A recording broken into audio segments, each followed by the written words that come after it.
안녕하세요, 섭입니다.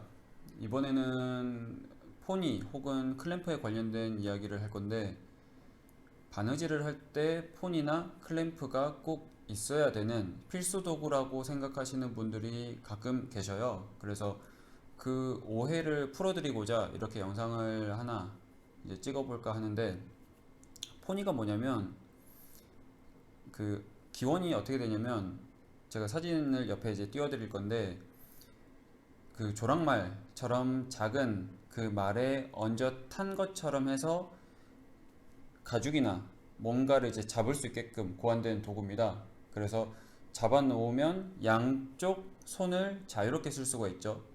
그러면 양쪽 손을 자유롭게 쓸 수 있기 때문에 바늘을 두 개를 쓸 때 한꺼번에 집어넣어서 한꺼번에 뺄 수 있습니다. 즉, 이 폰이라고 하는 거는 바느질을 할 때 꼭 필요한 도구라기보다는 바느질을 뭔가 일정한 규칙으로 빠르게 하기 위한 도구예요. 이제 빠르게 하기 위한 데 있어서 중점이 있는 목적이 있는 도구라는 거죠. 그 말인즉슨 바느질을 하기 위해서 필수 도구는 아니라는 말도 같습니다.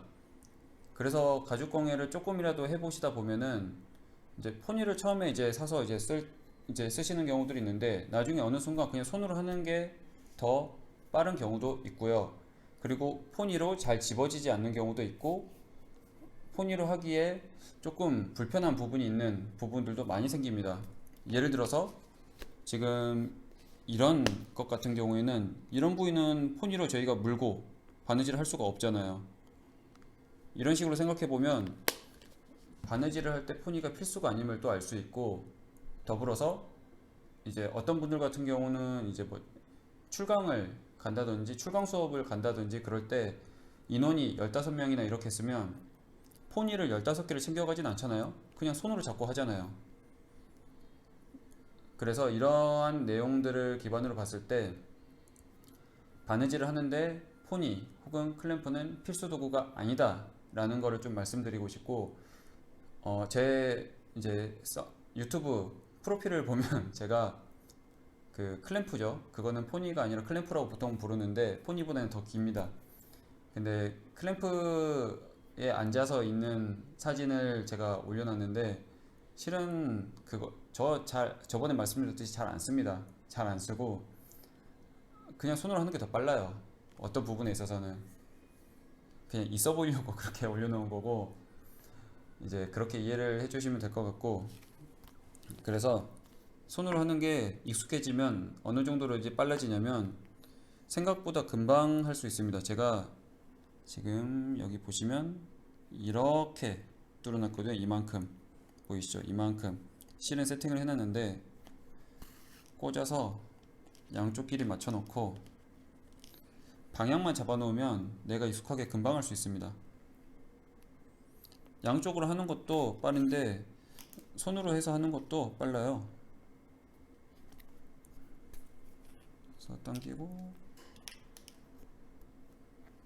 잠깐만요. 제가 지금 편한 자세가 아니긴 한데 이렇게 해도 생각보다 금방 합니다.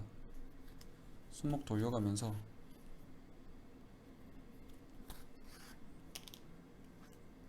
제가 그냥 말없이 바느질 한번 해볼게요.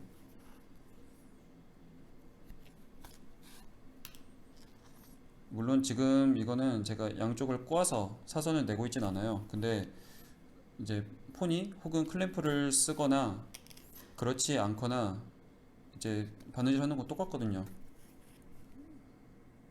뒤쪽에 꼬아서 양쪽 사선 낼 수 있는데 굳이 그렇게 하고 있진 않아요. 지금 그냥 뒤쪽을 지금 일자로 바느질을 하고 있습니다.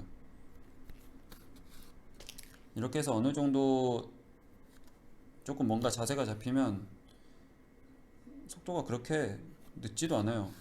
그리고 결정적으로 제가 가죽공예 하면서 중점적으로 생각하는 거는 내가 대량 생산이 아닌데 바느질을 빨리 할 필요가 없는 거예요. 오히려 조금은 공들여서 천천히 해도 된다는 거죠. 내가 대량 생산으로 이제 뭐 만들어 팔거나 이제 그럴 거면 속도가 정말 중요하죠. 효율성이라든지. 근데 저희는 가죽공예를 하는 입장에서 대량 생산을 하는 경우는 그렇게 많지 않잖아요. 그런 걸 생각하면 속도와 효율성을 목적으로 쓰고 있는 포니는 이제 소량으로 하나씩 만들거나 그런 분들한테는 굳이 필요하지 않은 거죠. 그리고 이미 사서 쓰고 계신 분은 그냥 그대로 쓰시면 됩니다. 굳이 팔지 마시고 언젠가는 이제 한 번씩 유용할 때들이 있거든요. 그런데 아직 사지 않으신 분들 같은 경우는, 특히 이제 막 가죽 공예를 시작하신 분들 같은 경우는 포니는 나중에 사시는 게 낫습니다. 필요할 때 나중에 사시고, 지금 이제 시작할 때 이것저것 이제 도구 사는데 이제 돈이 들어가는데, 차라리 제 개인적으로는 그 돈을 이제 그리프 사는데 조금 보태서 그리프를 조금 더 좋은 거 사는 게 나으실 수 있어요. 그리프 같은 경우는 오히려 싸구려 같은 경우는 날물도 별로 안 좋을 뿐더러 이제 펀칭이죠. 구멍 나는 게 이제 별로 예쁘지도 않고 깔끔히 나지도 않는 경우들이 많거든요. 그래서 차라리 그 돈을 아껴서 그리프 혹은 이제 목타, 치젤이라고 불리우는 구멍 뚫는 도구를, 좋은 거를 사시는 게 조금 더 낫습니다. 업그레이드를 하는 거죠. 그러는 게 훨씬 낫습니다. 왜냐면 그리프는 계속 쓰실 거잖아요. 계속 쓰는데 포니 같은 경우는 내가 이걸 쓸 때도 있고 안 쓸 때도 있고, 그리고 급하면 그냥 손으로 하면 되거든요. 그런 거 생각하시면 포니 살 돈을 조금 아끼시는 것도 좋습니다. 지금 이 정도, 지금 제가 조금 급하게 하고 있는데 지금 벌써 이제 여기까지 했죠. 그리고 실은 전체적으로 봤을 때 바느질 시간은 얼마 안 돼요. 몇 번 해보시면 아시다시피 재단하고 이제 처음에 도안을 만든다든지, 도안을 만들면 재단을 하고 본딩을 하고 그렇게 해서 뭔가 다듬고 그러는 시간이 더 많이 들어갑니다. 바느질한 시간은 얼마 안 돼요, 정말. 지금 벌써 지금 이만큼 했죠, 제가 말하면서. 제가 굳이 이걸 지금 바느질을 하고 있는 거는 손으로 바느질을 해도 이 정도 속도가 나온다는 것을 말씀드리고 싶은 거예요. 그리고 폰이나 클램프를 쓰면은 단점이 뭐냐면, 이렇게 가운데 있는 것 같은 경우는 이렇게 물어버리면 이쪽 뒤쪽이 안 보이거든요. 그래서 생각보다 내가 직관적으로 뒤쪽에 바늘을 꽂기가 어려워요. 보이질 않거든요. 그리고 이제 이렇게 가장자리 있는 거는 이렇게 잡고 하기가 쉬운데, 이렇게 중간에 있는 건데 이렇게 세워져 있는 것도 아니고 이게 휘청 넘어가 버리면 뒤쪽에 내가 바늘을 제대로 꽂을 수가 없습니다.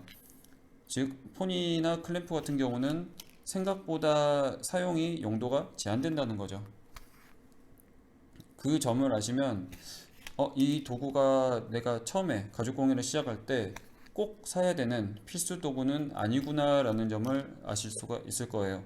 그리고 어느 정도 숙달이 되고 이제 꼭 그 용도가 필요하신 분들이 사시는 게 좋습니다. 그리고 양쪽 새들 스티치나 이런 거는 어차피 바느질 방향만 잡으면은 어떻게든 나올 수는 있어요. 그거는 걱정 안 하셔도 돼요. 제가 여기부터 그냥 실 꼬아서 그냥 넣어 볼까요? 하고 넣고 빼는 방향만 연습을 하시면 양쪽 사선 내는 거는 전혀 문제가 안 됩니다.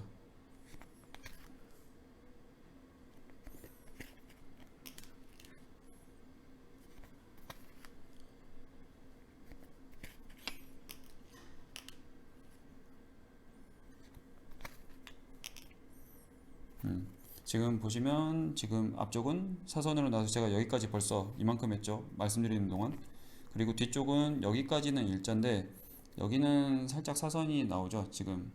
근데 제가 이거는 정확히 당겨주면서 했는데 너무 급하게 해서 그러는데, 이제 모양새 잡아주면서 하면은 뒤쪽도 사선을 낼 수가 있습니다. 근데 이거는 제가 손으로 하나 클램프나 혹은 포니를 잡고 하나 결국엔 똑같아요. 그래서 포니 클램프가 꼭 있어야 새들 스티치를 할 수 있다, 바느질을 할 수 있다 라는 오해를 하지 않으셨으면 합니다. 자, 다음에는 다른 영상으로 찾아오겠습니다. 감사합니다.